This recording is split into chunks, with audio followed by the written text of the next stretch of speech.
So in today's video I'm going to be talking about how to use a dehydrator to dry herbs. Now you don't have to use a dehydrator to dry herbs at all. There are lots of different ways and I've got different videos on that. But in the UK, when it's often very damp, to be honest, you know, you're only going to get so far with drying even just inside your house. It still can be too damp to really be able to dry some herbs very well. So the cheap way is to use a dehydrator, and they are now really not very expensive at all. This is not an expensive make. This is a few years old now, so it's probably 5 or 6 years old, maybe even more than that. And it is the cheapest one pretty much that you could get, and it does not have a temperature control on it. But what I would highly recommend that you have an ability to control the temperature on them, especially if you could be drying herbs, because some herbs are going to need more heat, some herbs are going to need less, and you're going to need to be able to adjust that. So the dehydrators that have the temperature control are often more expensive. So a tip that Henriette Cress told me was to use if you can see that plug, and this is a dimmer for a light, like a lamp that you can just plug in, and you can just change it to be more or less, and exactly the same with it works with the heat. So if you don't have a temperature controller, these are very, very inexpensive. They're just a couple of pounds, and you just plug it in, and you can then use this dial as a temperature gauge. So it's a very inexpensive way to make a cheap dehydrator into one to work the same way as the more expensive ones. Very, very handy, and I highly recommend it, and I've been using this method for years now.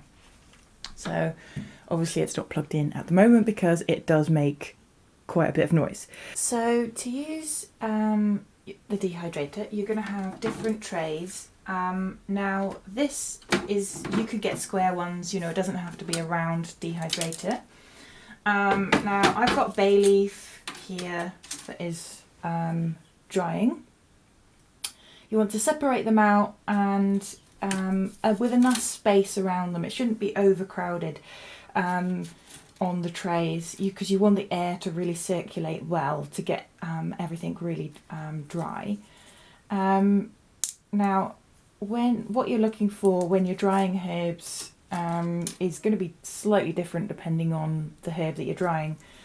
But as with most things, to have it perfectly dry without any moisture inside, so you're not going to get, it's not going to grow mould, you do what I like to call the snap test, and like this leaf should break in half completely cleanly. There shouldn't be a little string still attached. That's the central vein of the leaf, and that is completely dry. So as I crunch it, it breaks. We don't want it to be crumbly. That would be too dry. It should just break like that. Put that in there. So you can stack it up with fill with as many as you have. And then, as I've said, set the temperature. I would start off low, and then until you get used to drying them, and you'll work out what temperature is needed for each herb. But don't worry too much for that to begin with. I would just put it on sort of medium, put everything on medium for an hour, and then go back and check it, and just keep doing that. Just check, you know, do the snap test. Now obviously that's really easy to do with a bay leaf, not so easy if you're trying to dry flowers and other things that are a bit more delicate, but you will realise what is completely dry and what isn't. It doesn't usually take too long to dry things. Now with these bay leaves, it takes about 2 to 2.5 hours to go from fresh to completely dry. So that's fine. I mean, I wouldn't you don't really want to leave anything on there for hours and hours and hours. For herbs, they will probably dry a lot more quickly. Now, if you're drying mushrooms, or if you're drying something like a root, then those things are going to take longer.